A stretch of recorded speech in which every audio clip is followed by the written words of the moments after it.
right, recording in progress. My name is Tim Lewis, and I serve as the Community Impact Director for the American Heart Association in Toledo and throughout Northwest Ohio. I am going to host today's conversation and moderate today's community conversation, kind of give a bit of an overview and explanation as to what this event is and why we are hosting this event. We've hosted our first online community conversation last year in the early part of last spring. And at that time, the pandemic was new, and our first conversation was we discussed COVID-19, specifically the connections to cardiovascular diseases and stroke. Because these conversations have had some excellent discussions on some very, very important and relevant topics. We've had some really great turnout, and we've gotten some positive feedback from participants that have requested additional topics. We are trying to continue to host these conversations in order to discuss any topics that impact the health of the community and ways that we can all work together in the community to help live longer, healthier lives. So today, our conversation, we're going to discuss preventative medical care with a specific emphasis on stroke awareness and stroke risk factors. We have a panelists of local health experts, and they're going to kind of guide our discussion, answer questions on a range of topics. I want to thank everyone for being part of today's conversation. We hope this is a very informational and educational and impactful discussion. We're going to do our best to cover as much information as possible. As we begin our conversation, please feel free. We can only see the videos of the panelists, but everyone is able to use the chat box. So please use the chat option to send comments and questions as our conversation progresses. Like this to be as interactive as possible using that chat box. And that is the best place to ask any questions of our panelists for discussion. So if we can go ahead, let's test the chat option quickly to ensure it's working. I'll send a message on here. And please introduce yourself and let us know who you are and where you're from, where you're joining us from in the chat box. Today's conversation is brought to the community with local support from ProMedica. So thank you to ProMedica for sponsoring.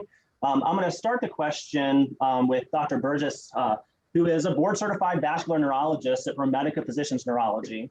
So Dr. Burgess, if I could ask you the first question and say that, heart disease is still the #1 killer of Americans and worldwide, and stroke is the #5 killer in America and the #2 killer globally. And it's also a leading cause of preventable disability. The month of May is American Stroke Month. We want to take every opportunity to better understand stroke. So to start, can you kind of give us a basic overview of what a stroke is, kind of a stroke 101?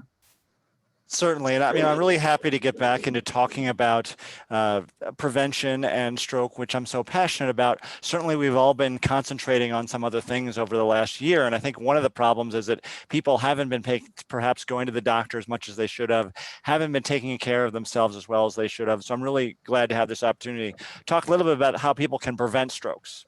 So what is a stroke? A stroke essentially is damage to the brain caused by disruption of the blood flow to the brain, either blockage or clogging. I think of it essentially as a plumbing problem. Either your pipes are leaking or your pipes are clogged. And that's what a stroke is two different kinds of stroke, clogging strokes and leaking strokes. Clogging strokes and leaking strokes. Okay, yeah. So what are some of the warning signs and symptoms of stroke? And to that end also, do they present differently in men versus in women? Absolutely. So as far as the common signs of stroke, many people have heard. We use the acronym FAST, F-A-S-T, to talk about some of the warning signs or the signs of strokes. Face, drooping in the face, typically on one side. Arm, likewise, weakness or numbness on one side of one arm. Speech, abnormalities in speech, typically either people slurring their speech or having trouble coming up with words or understanding. And then T is time, and that's really the critical thing. Stroke is a brain attack. Stroke is interruption of blood flow. And every minute that goes by where the brain is not getting blood flow, brain is being damaged further. And so time is of the essence, and calling 911 if you have any of these signs and symptoms of stroke is critical. Those are the sort of the common signs. And the reason that there are stroke physicians such as myself is that we also see some of the less common signs. And there are many of those, but particularly in women, as with heart attack, the heart attacks in women don't always present the same way as they do in men. Likewise, in stroke, women often will have increased rate of having generalized weakness, potentially having nausea, potentially having confusion. And so these are some of the ways that these are pretty non-specific findings, but can represent a stroke in women. Okay, and to better understand stroke risk factors, one of the things we hear is like controllable risk factors versus uncontrollable risk factors. What does it mean for risk factors to be controllable, and what does it mean for risk factors to be uncontrollable?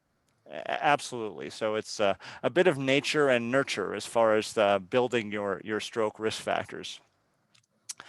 I can't do much about the patient's age, but we know that age is a risk factor for stroke. The older somebody is, the more likely they are to have a stroke, and that's not a controllable risk factor. I can't go back in time. Likewise, the people may have genetic or familial reasons why they are more likely to have a stroke, and I can't change those things. Some of those things also can include racial and ethnic differences, which clearly have a big impact on stroke risk, and those are uncontrollable things. Having said that, most of the risk factors for stroke are controllable. The number one risk factor is hypertension. And unfortunately, hypertension is a condition that we don't feel particularly, and unless you get it measured, you're not aware of. And so that's why it's critically important that people see their doctors. They go for the routine checkups at the doctor's office. They may not be so aware that when they go in and the doctor or the nurse or the medical assistant checks their blood pressure, checks their pulse, takes their temperature, these are critical issues. And we don't know about somebody's high blood pressure unless we're measuring it. It's also important if you have high blood pressure to follow your doctor's instructions in terms of monitoring it at home. And we may get a chance to go into a little bit about how to do that. So high blood pressure is a critical risk factor for stroke. There are others, diabetes. Again, you want to work with your doctor to make sure that your diabetes is controlled. And unfortunately, diabetes can, in the early stages, also be a silent risk factor. People can be unaware of it. And yet another reason why, as much as we have gotten away from visiting the doctor over the last year, it's important to make that appointment, get your routine checkup, because you may be developing diabetes and not even be aware of it. Certainly controlling the blood sugar is a critical way to help prevent stroke. Smoking is also a very significant controllable risk factor, one of the biggest. We know that the things that are in cigarette smoke, but also to a lesser extent in vaping, affects the inside of the blood vessels and can lead to stroke. And so smoking cessation, working with your doctor to try to cut down and then fully quit smoking is going to make a big impact in terms of reducing stroke risk factors. Others would include high cholesterol. That's again something that doctor can check with a lab test. But we all know, I think most of us, myself included, could be eating better, eating more lean meats, fish, vegetables, and it's. In addition to that, we all could be making sure that we're leading a healthy and active lifestyle, because obesity is a big risk factor for stroke. And so making sure that you're participating in exercise as much as your physicians say is okay for you is going to be very important in terms of stroke prevention. Excellent. Thank you for all. That's very helpful to understand that. And my next question is that we're starting to understand that there's a connection between heart health and brain health. What is this connection, and what is the connection between cardiovascular health and brain health? Well, we certainly know that these things are highly related. The brain has blood vessels, and stroke is a disorder of the blood vessels of the brain. Likewise, a heart attack, angina, these are disorders of the blood vessels of the heart. And in some ways, these blood vessels act similarly. They react similarly to high blood pressure, to tobacco smoke, to diabetes, to high cholesterol. And so there's a certain bit of a correlation just based on the risk factors, the same risk factors for peripheral vascular disease, coronary disease, and stroke. They're all very similar risk factors. And so by working on preventing one, you're sort of preventing all of them. Mm-hmm. We also know that there's a particular correlation between heart disease and buildup of blockages in the heart and blockages in the neck.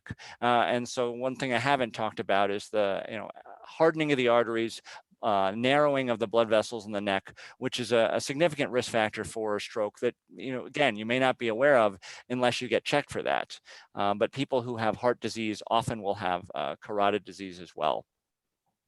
And furthermore, it turns out that there are many disorders, other neurological disorders other than stroke, that appear to have a vascular origin. There's certainly a significant proportion of folks who have memory problems from Alzheimer's and other forms of dementia. And there is some relationship between the blood vessels and those disorders. And so we think that, again, leading a healthy lifestyle, controlling those risk factors may be helpful in other disorders that include brain health beyond stroke. Excellent. All right. Thank you for explaining all that. And then my next question is, as I was kind of reading through some of the literature to prepare for today's conversation, I was looking at the stroke data and just looking at, the number of strokes that are happening in younger people, and that strokes do happen to young people, and many don't think that they're at risk. About 10 to 15% of all strokes occur in adults age 50 and under.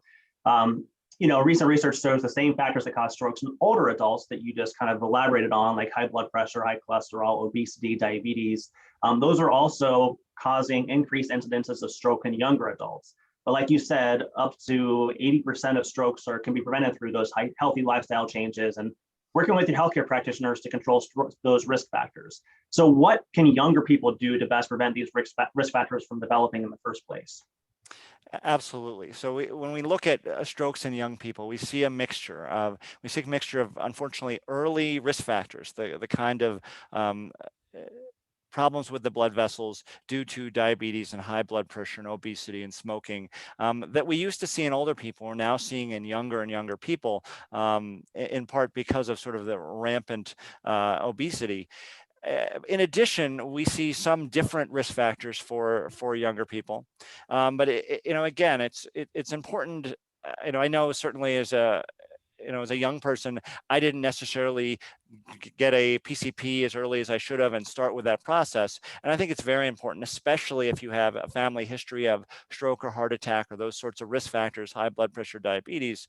It's important to early on make sure that you're seeing a PCP on a regular basis and having that checkup to make sure that they identify the risk factors and recognize that you're not immune, that you're not invincible, and that tobacco smoking will eventually catch up with you, that not taking care of your high blood pressure and your diabetes will eventually catch up with you, and obesity will eventually catch up with you. And so it's very important for younger people to be aware of those risk factors and do the same things that I recommend for my older patients in terms of exercising, eating right, not smoking, and following up with their doctors.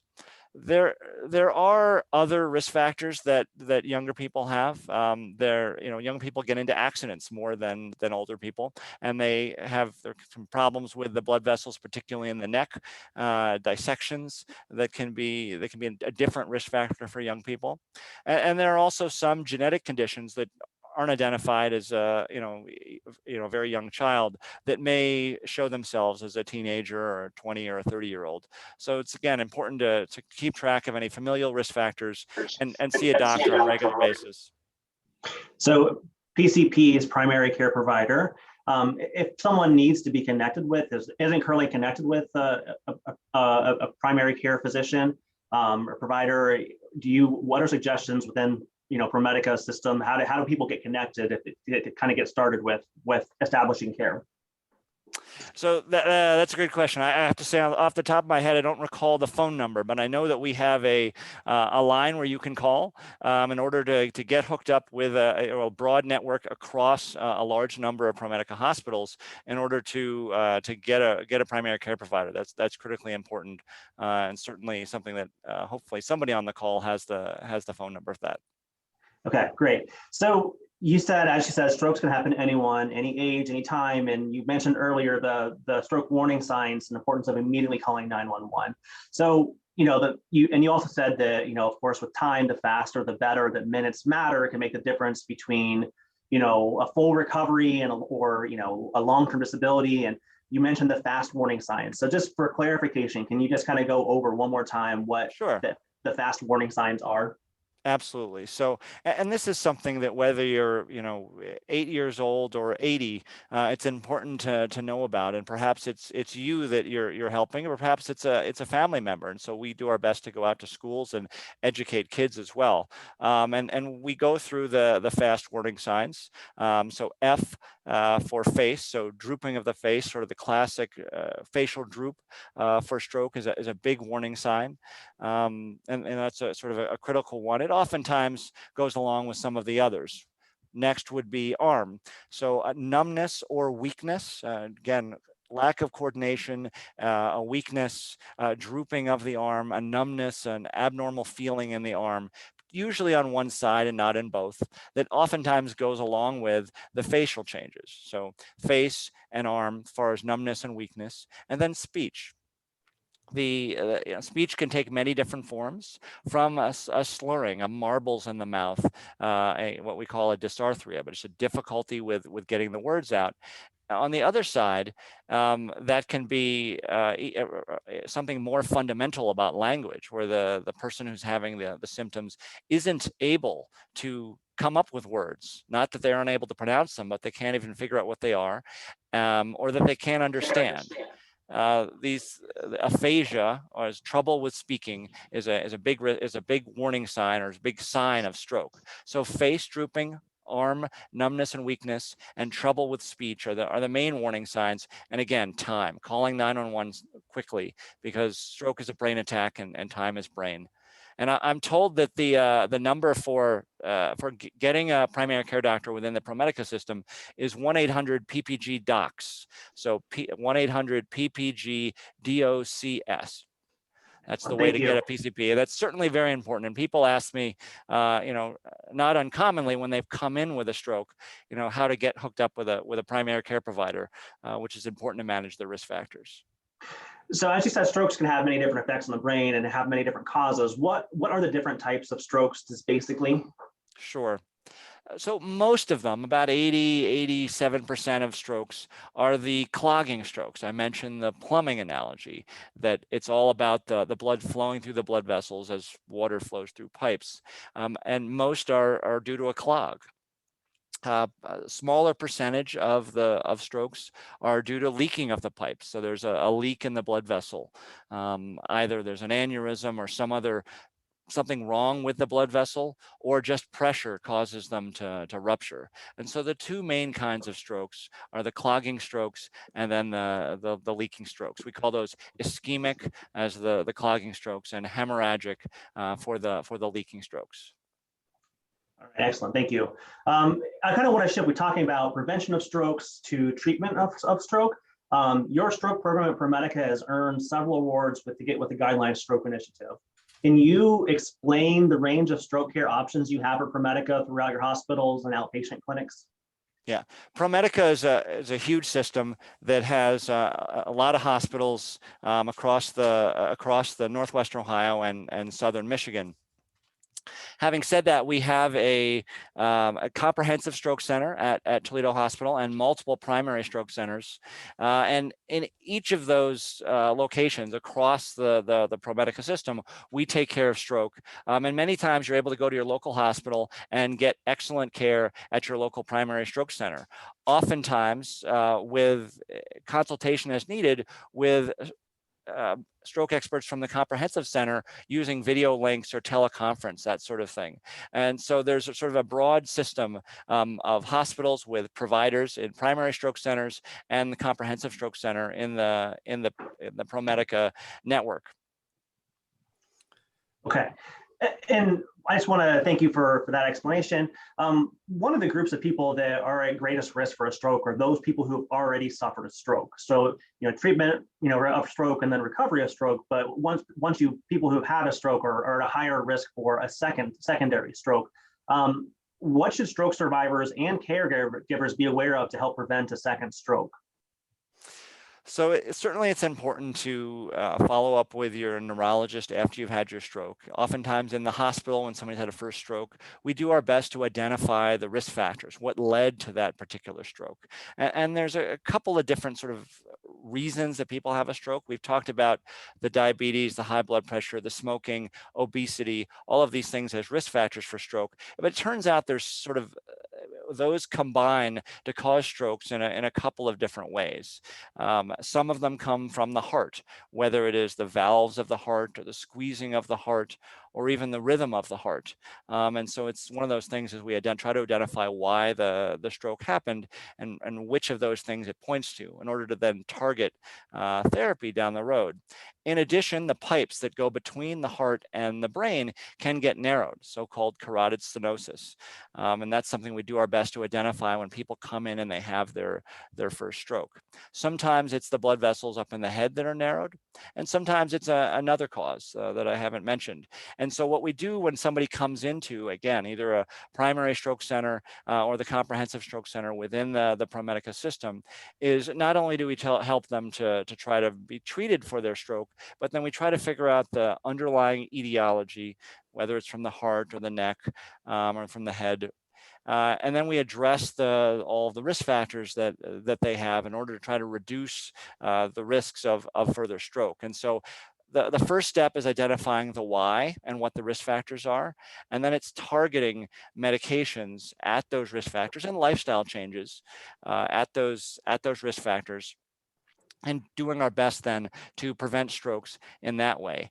We also, because clogging strokes are the most common, we tend to thin the blood, and that can take many different forms. But to prevent further clogs, oftentimes people are on blood thinning agents, whether that is something as simple as a baby aspirin or something more aggressive than that. So these are some of the things that we do after somebody has a stroke, to the medications that we use and the approaches that we take in order to make sure we sort out their risk factors and we target the medications to those risk factors. Thank you. So stroke prevention, stroke treatment, stroke recovery. With stroke recovery, one thing that's also I wanted to ask for your advice on is that, anytime we have a health condition, it's helpful to connect with others who understand what you're going through, especially from a patient perspective. Support groups offer a way to bring people together to share information, help reduce stress and anxiety, and provide education. Can you tell us some of the value of support groups and why someone might consider being part of a support group, and what resources are available to the local community for support group?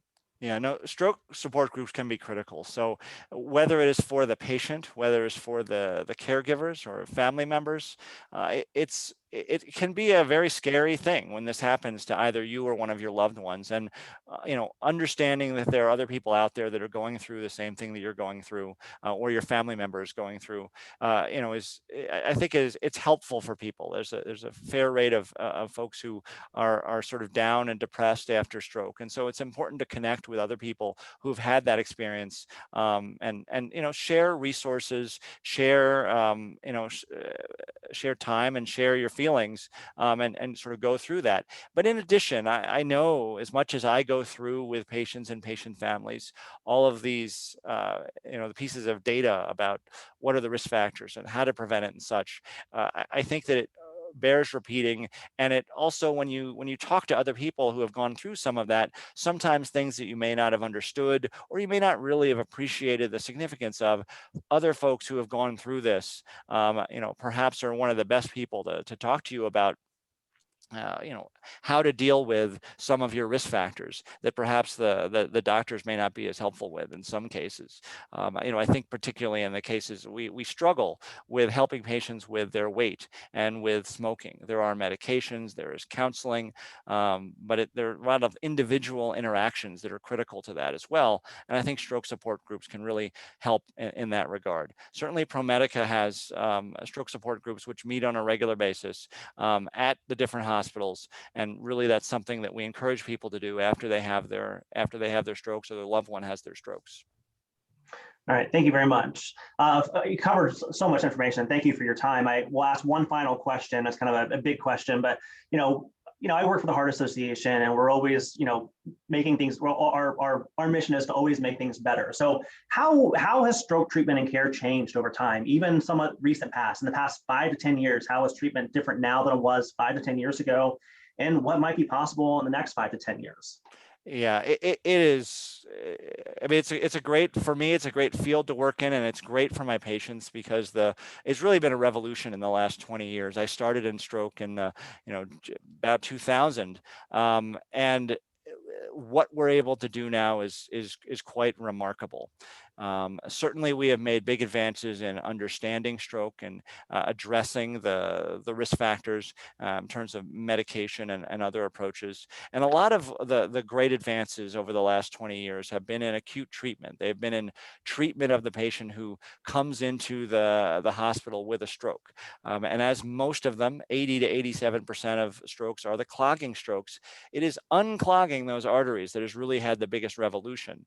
With clot busting drugs, IV TPA coming in the 90s, that was a pretty big change. But just even over the last 10 years, we now have techniques to go into the blood vessels through the groin in the same way that a cardiologist might have put a stent in your heart after going through a blood vessel in the wrist or the groin. We're able to go through a blood vessel in the wrist or the groin, drive up into the head of somebody who has a clog, who's having a stroke, and pull that clog out, which has really been a revolution for those patients who before this would have had a big stroke, and there was, the clot busting drug would about 30 to 40% of the time open it up, but that left a lot of patients who weren't helped. And so that's been an enormous revolution that started somewhere in the last 10 to 15 years, but really has been shown to be a dramatic impact just in the last 5 years. So I guess the question is, what's the future? And I really think the future is all about communication, and it's about coordination of care. In Northwest Ohio, we have something called the RACE system, which is a system where the stroke care is not just at the comprehensive center with the stroke neurologist such as myself, and not just at the primary stroke centers, the multiple hospitals in the region which are primary stroke certified, but it extends all the way out to EMS and the emergency medical services, the ambulances, the paramedics, the EMTs are trained, and this is something that I do and my colleagues do. We go around and train the EMTs in order to recognize stroke. And the benefit of that is they then can activate a system called the RACE system, which again goes through Northwest Ohio and Southern Michigan, or Southeastern Michigan, that when they identify those patients in the ambulance, they're already notifying the hospital that there is a stroke and activating a system. The T in FAST is time, and we say time is brain. And so because we know early on the patient may be having a stroke, as has been recognized out in the community, that sets up a lot of resources that can go very quickly when the patients get to the emergency room. And I think that is the first step of the future care, but communication can go beyond that. There's a system of mobile stroke where there's actually CAT scanners and interactive video on the ambulance itself. That's part of the future. Certainly new devices and new approaches to pulling out clots. Probably new medications to break up clots that are in development now and are looking very promising. So I think that there's a lot of ways in acute care that the future is very bright. It's been an amazing revolution over the last 10 years, and there are a lot of different things coming down the pipe to improve stroke care. But it's all about communication. It's about getting recognition that the patient is having a stroke early on and getting them rapidly to the right place and rapidly getting them the right therapy. So thank you for all of your time today, and thank you for all of your care in the community. Thank you for all you do. So I want to thank you for being here today, for offering your expertise for the talk. Thank you. Mm-hmm. Next, I'm going to ask some questions to Dr. Kasper. Dr. Kasper, we talked about how today is the month of May as American Stroke Month. Today, May 17th, is World Hypertension Day. We all want to better understand blood pressure and how it impacts our health. First, can you tell us what blood pressure is and what blood pressure categories mean? Sure.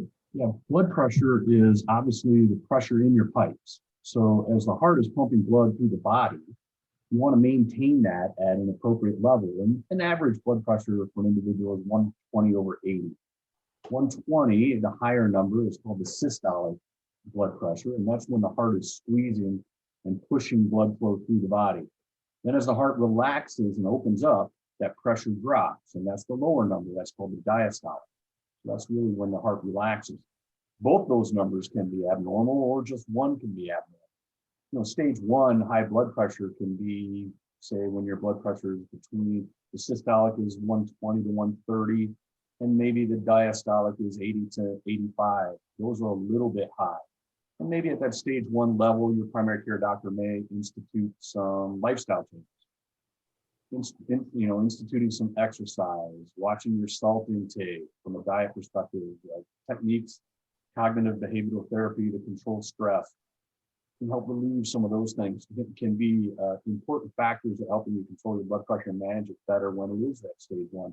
When the blood pressure starts getting higher than that, say over 140, and the lower number of the diastolic maybe over 90, that's stage 2, and that physician may start to introduce some medications in addition to the lifestyle changes and some of the other aspects about that. Blood pressure is very important at managing this because it leads to cardiovascular disease, and certainly, as Dr. Burgess stated, that can lead to a lot of implications with stroke, especially when it's involving the blood vessels leading to the brain or in the brain. It also leads to cardiovascular disease and can lead to heart attacks. So blood pressure is really, really important at managing what we see as atherosclerosis and blockage in those blood vessels and really long-term damage to those blood vessels. As those blood vessels are under higher pressure over time, it can lead to microscopic, almost tears in the lining of the blood vessel, which then introduces the cholesterol and some of the other lipids and fats that are in the bloodstream that can deposit in those areas and lead to some blockages. The other thing it can do is over time can lead to strengthening and tightening of those blood vessels, which elevates the pressure even more. So it can kind of self-perpetuate itself. So really kind of managing and getting in control of that is key. Some of the important aspects of that are managing it and watching it at home, in addition to just when you go to your physician to get it checked. You really should be monitoring this at home as well, so you can work with your primary care physician to best manage this over time. Blood pressure is not just I would say it's not a blip on a radar screen. It's a long-term management aspect, and you really kind of want to monitor that and then have a good idea of how your blood pressure is running on a day-to-day basis. Excellent, thank you. So why is high blood pressure referred to as the silent killer? Because a lot of times it doesn't cause any symptoms. Your blood pressure may be elevated to a significant degree and you don't even know it. So you may be walking around and functioning on a normal day-to-day basis and not have any symptoms related to that high blood pressure. If it is really high, sometimes patients can get a little shortness of breath related to that. Sometimes they can get headaches from having their blood pressure be very high, but a lot of the blood pressure being mildly elevated, stage 2 even, patients don't have any symptoms. So it can gradually lead to that deterioration and impact on the blood vessels, which can have some catastrophic outcomes and have you never have any warning signs before that. So the best way to check your blood pressure is, the best way to know your blood pressure is to check your blood pressure. Okay. So based on the latest blood pressure guidelines, which the Heart Association released back in 2017, it said that approximately 46% of adults in America are in a category of having high blood pressure. And of those who have high blood pressure, only 1 in 4 have it under control. So I guess, can you explain the importance of knowing your numbers and what does it mean to have your high blood pressure uncontrolled versus controlled? What does that mean? Well, as we were talking about earlier, right, uncontrolled high blood pressure is just going to lead to continual damage to your vessels, especially the arteries. And long-term effects of that can lead to more high blood pressure, which obviously snowballs and continues to accumulate and create long-term damage. It can also lead to a higher incidence of cholesterol, or not cholesterol, excuse me, atherosclerosis, which is the blockage and the plaque deposition that occurs in the blood vessels. Those blockages lead to decreased blood flow to other areas of the body, the brain. It can cause stroke in that regard. And if it does it to the heart blood vessels, obviously it can lead to heart attack. So high blood pressure is really, really probably one of the more important factors related to atherosclerosis and damage to these blood vessels. So it's really, really crucial to keep that under control. You're exactly right. About 1 in 4 patients have it under control, which tells you how many people out there maybe are not taking their medication the way they should, or they're on the medication, but they're not monitoring their blood pressure very frequently, so they don't know that it's not under control, even though they are taking the medication. The good news is there's all types of technology out there nowadays that you can pick up really pretty cheaply at a drugstore. You get a blood pressure cuff and machine that you can use at home to monitor your blood pressure. A lot of these things will be able to connect remotely to an app on the phone, or even sometimes to your physician's office, so they can monitor this remotely as well. So those types of things, to me, are really going to help enhance better management of high blood pressure in the future. Okay, thank you. So as you said, high blood pressure is, it's such a risk factor of its own, but also a risk factor for other problems. What are some of the, number one, controllable risk factor for stroke? And like you said, we can all work with our doctor to manage it through some lifestyle changes and or medication, and that our blood pressure is more than just a one-time reading at the doctor's office, to, like you said, to monitor it at home. Can you explain what some of the consequences of high blood pressure might be, or what are the short-term consequences? Sure. The short-term consequences, obviously, if your blood pressure is very high and you don't recognize that, it can lead to bleeding in the brain. So actually, the small blood vessels in the brain can rupture, and that can lead to a sudden stroke that can be quite damaging. The long-term impact of high blood pressure, obviously, is that damage to the blood vessels that leads to some blockage. And then that blockage, which is decreased blood flow to an area, just as Dr. Burgess said, it's usually either decreased blood flow to the brain tissue that can lead to a stroke, or bleeding, which leads to increased pressure in the brain that can damage brain tissue. And those are really time-sensitive areas that can lead to stroke that are preventable. Other things that contribute to high blood pressure, obviously obesity has an impact on that. So that's where diet and exercise are so important, and smoking. Smoking actually leads to increased blood pressure as well. Nicotine, whether it's vaping or smoking, is a very potent, what we call constrictor or tightener of the blood vessels.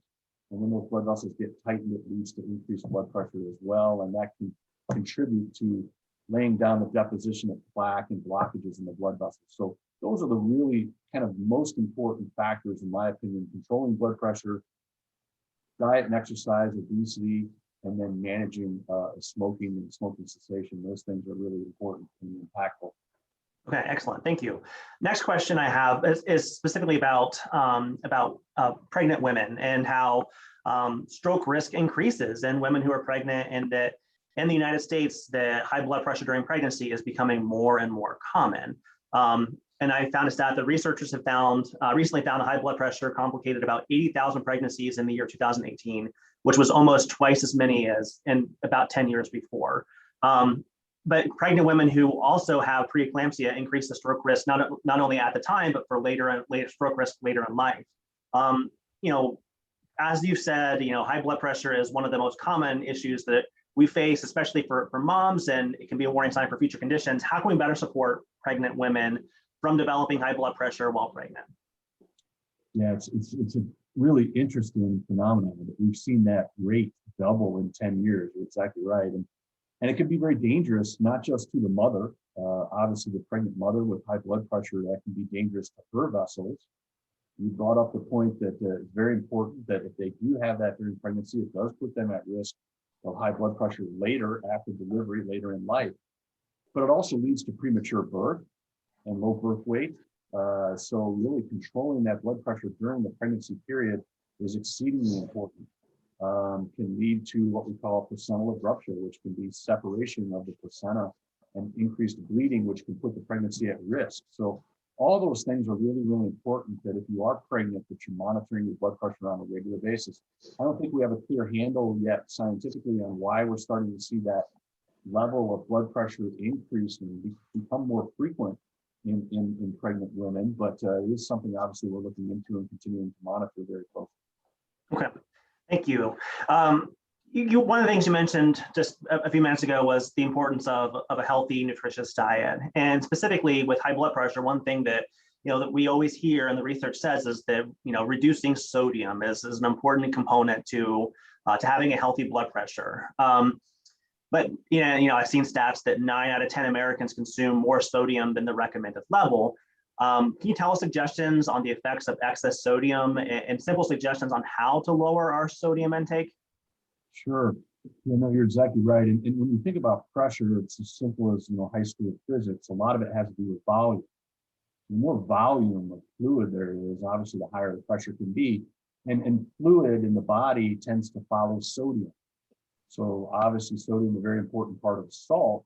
So the more salt you're taking into your body, the more retention of fluid that you're having, and that can help lead to increased blood pressure. So foods that are very high in salt tend to be processed foods.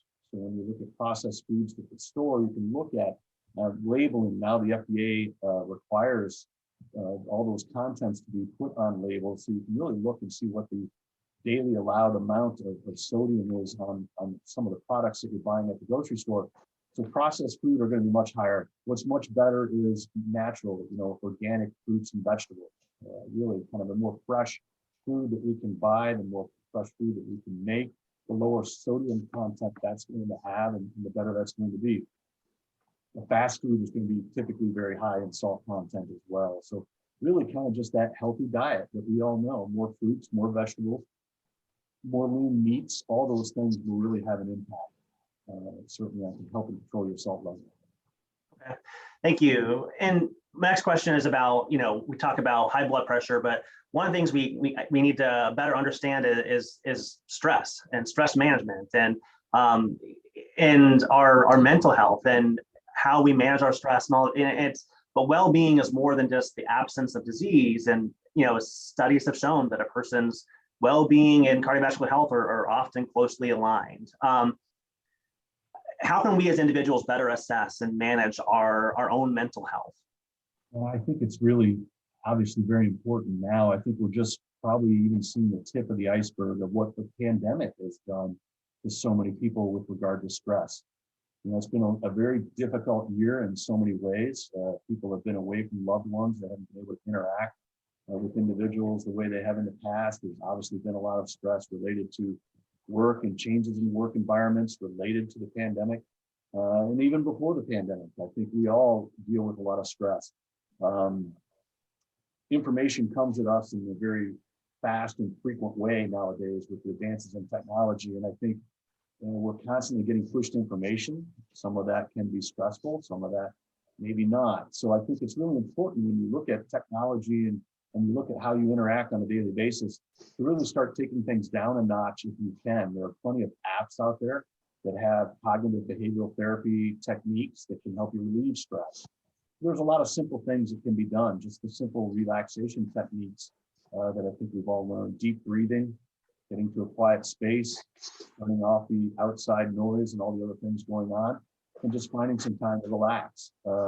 I always get nervous when, as a vascular surgeon, I'm talking to patients all the time about smoking. Unfortunately, a lot of my patients are smokers, and they tell me, well, it's stress relief.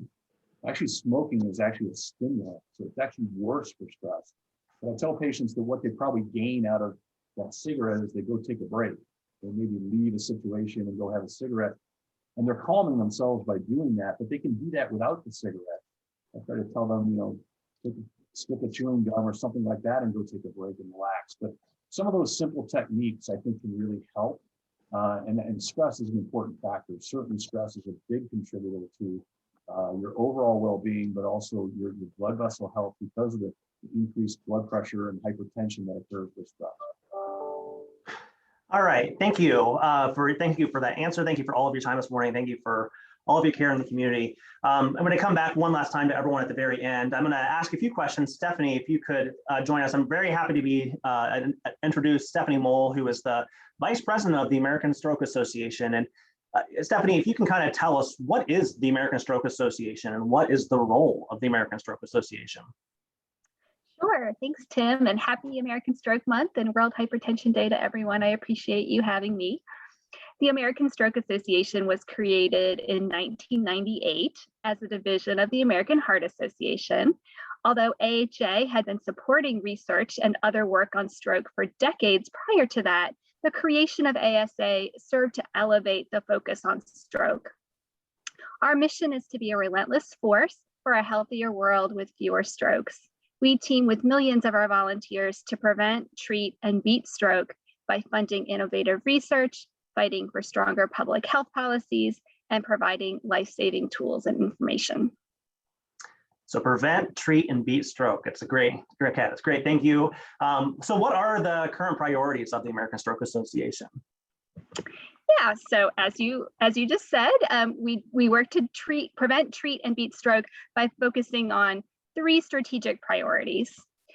First, we want to delay or prevent stroke and improve brain health by achieving better blood pressure control, which, as you heard from both Drs. Burgess and Casper, is the #1 risk factor for stroke.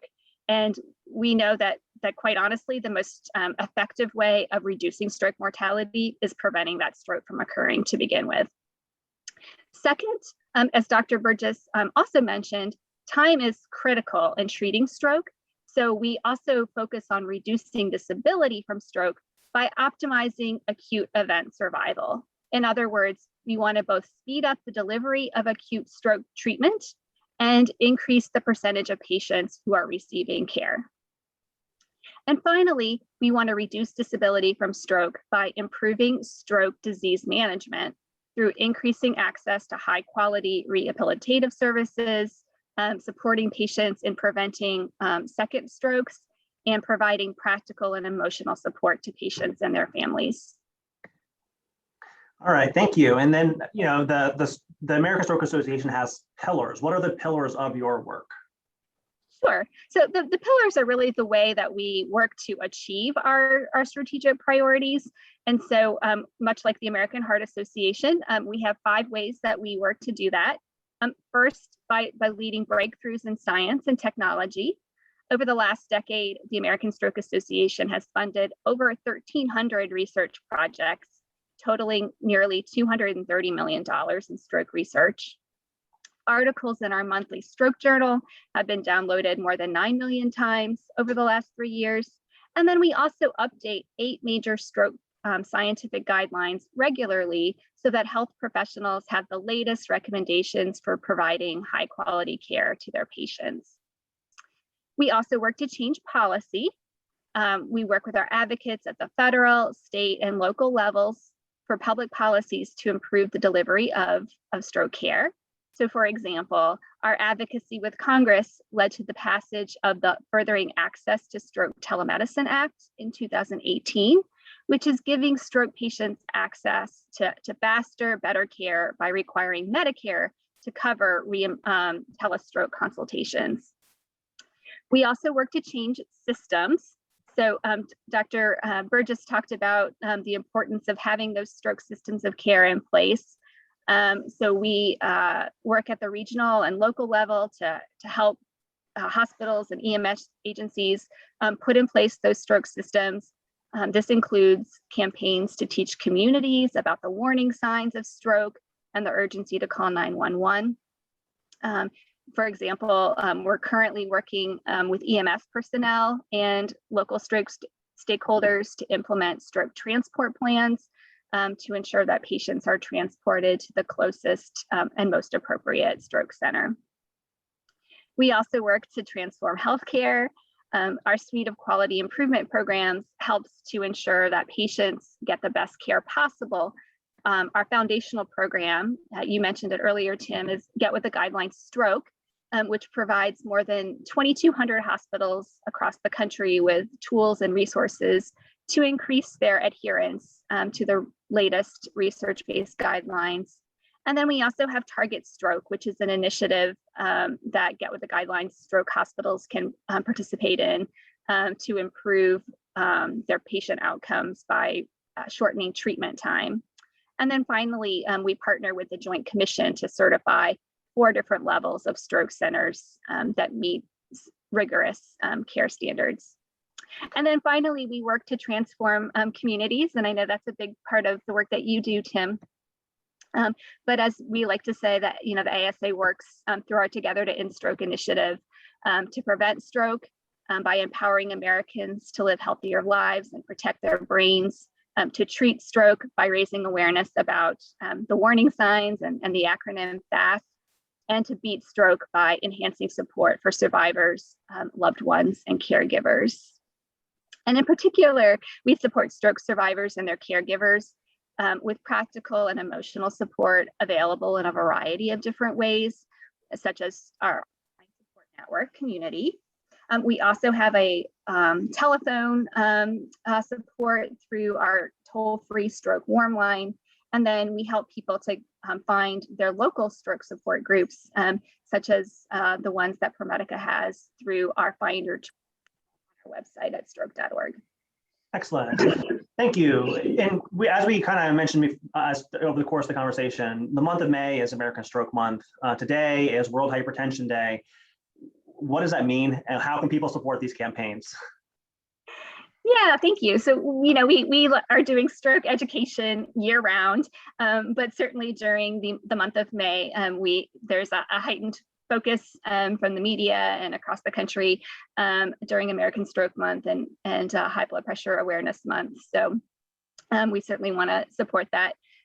This May, the American Stroke Association is collaborating with our colleagues at the AHA and Go Ride for Women on a campaign to raise awareness and to empower women to learn the unique risks that they face for developing high blood pressure, which puts them at greater risk of stroke.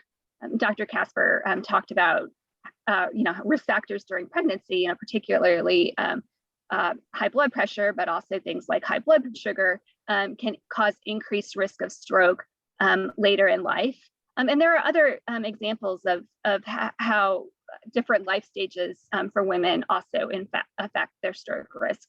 So for example, young women who are taking birth control, particularly if they're smoking, along with oral contraceptives, are at increased risk for stroke. And likewise, women are at increased risk of stroke following menopause. So we want to make sure that women are aware of that risk and can take action in partnership with their doctors or healthcare professionals to appropriately manage that risk. And we also know that moms of all ages are feeling particularly overwhelmed and stressed after this past year, and are often not prioritizing their own health. And so we really, with this campaign, want to give them one less thing to worry about. By monitoring their blood pressure regularly, they can worry less about having a stroke in the future. There are a number of ways that you and your audience can help spread the word.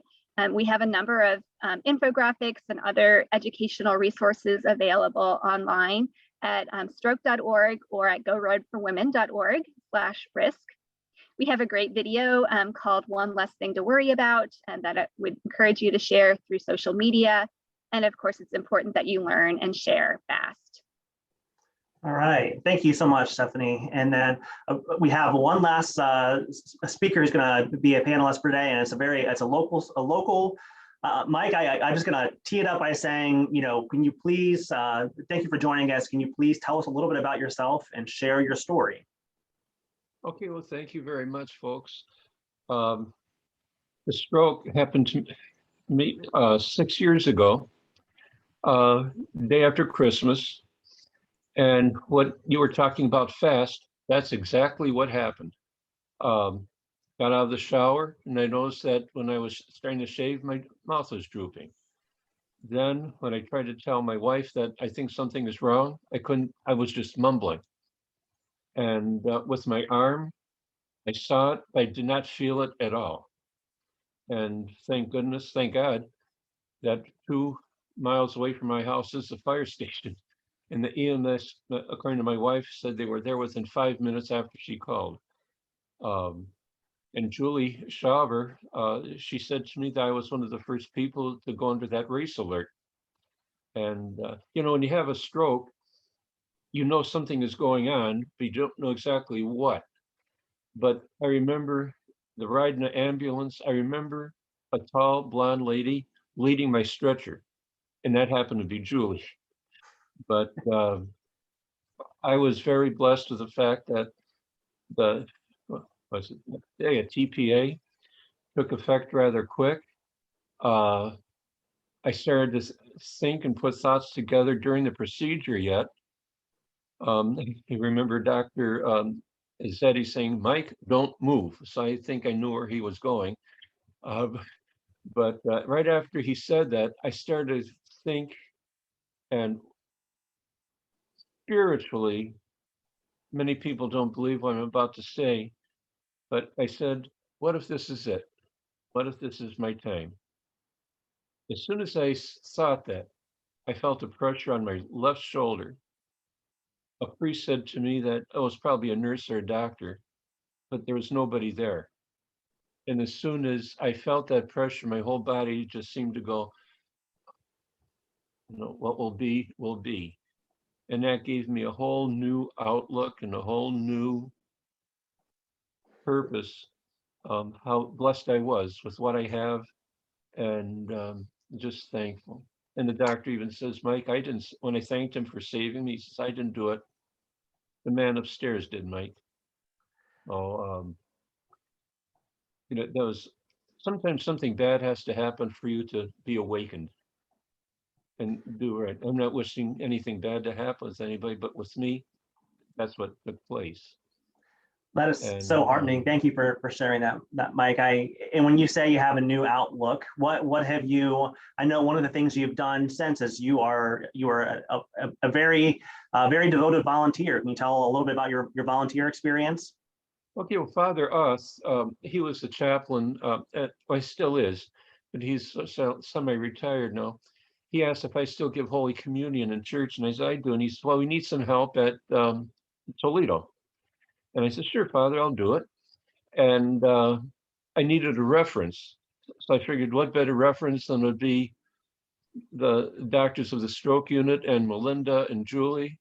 And one thing led to another. And then I was upstairs with the stroke victims, giving emotional support and just listening to them talk, answering questions. And I'm glad I'm back. After that year and several months, I'm back at Toledo. The 8th floor is very special to me. That's wonderful. Thank you for your time. Thank you for all of your time and your energy that you give to the community. I want to go around to all 4 of our panelists, and I know we only have a couple minutes left with our time today, but I want to ask all 4 of you if you have kind of any final words or anything I didn't ask or anything you want to leave us with. So, Mike, I'll go with you first. Anything you want to leave for the group? Well, the idea of a stroke never leaves your mind. You always have that thought, can it happen again? And you guys may laugh, but every morning when I do get up and I look in the mirror, I smile, see if I'm any crooked smiles or anything. And every once in a while I say, hey, Kathy, am I slurring my words? And you're always thinking about it. And one thing you do resent when people say, oh, you were lucky, or I know what you went through. No, nobody knows what you've gone through unless you experience it. But folks, stroke isn't the end of your life. Thank you. Stephanie? Thank you, Mike, for that inspiration. You're why we do what we do.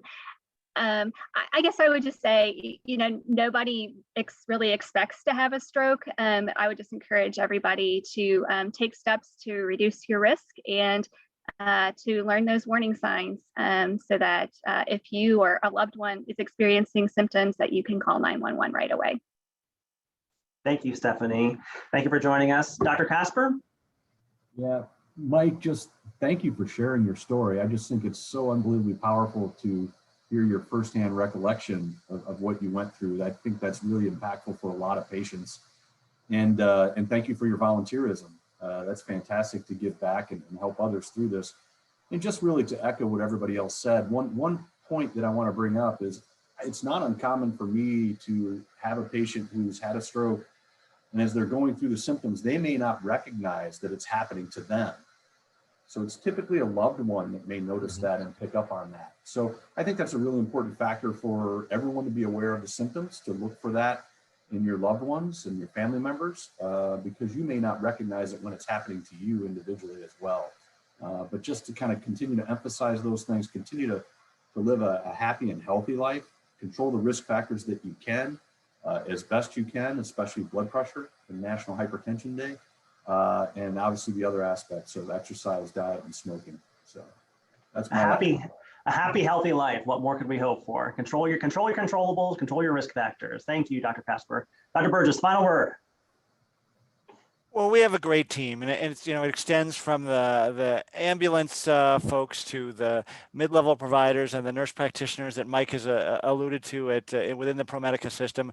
We have doctors and nurses and folks throughout the Northwest Ohio and Southern Michigan, and I really think it's important to give them the credit, because time is brain, and recognizing it, whether it's the family member, as somebody suggested, whether it's EMS, whether it's the outside docs, it's great that the AHA does this work to get the word out there. People recognize things early, and that helps us get great cases like Mike, people that get back to their life because of this outreach. And so I want to thank, again, members of my team and the broader stroke community, the AHA, and the other doctors and nurses that I work with for what they do. Thank you all. And I think it's just wonderful to see, often we can think that sometimes it's easy to think that we're by ourselves or our health is our own, but it's really reassuring to remember that we're part of a community, and that our community is there to care for us, and we are there to care for one another. So I want to thank everyone for their time today. I want to thank each of our panelists for your time today, and I want to thank each of you for joining. I did make a recording. I did receive several messages of people who were hoping to be able to watch and participate in today's conversation, but had a time conflict. So I will take this recording. We will get it ready, and we will have it ready to share out, so we can, and please feel free to share the recording with others as well. So I want to thank everyone for your time today. Hope everyone has a great rest of the day. Remember, it's World Hypertension Day, so do all you can to help to check your own blood pressure, and I want to thank everyone. So thank you all, and I hope everyone has a great afternoon. Thank you. Thank you, Mike.